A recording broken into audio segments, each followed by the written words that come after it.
ما حق داری بگو من نامردی بگو من نامردی بدی رفتن تنبیلید بدی ما حق داری بگو من نامردی بگو من نامردی قدی نباشم روزای سنگین ده حق داری بگو من نامردی در قطره قطره ای شدی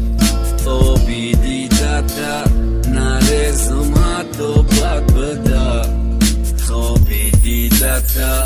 دور نشیده یاد بجاش خنده نکردی حق داری بگوی نامردی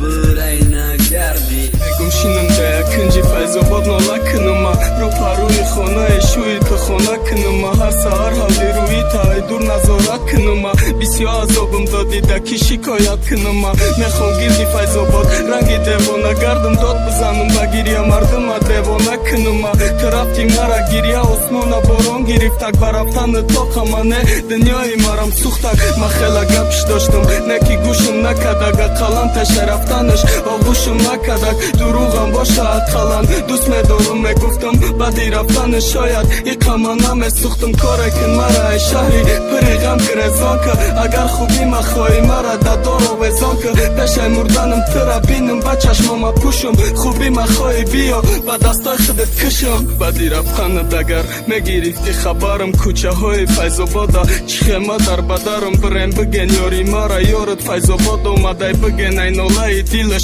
دنیا بداد اومده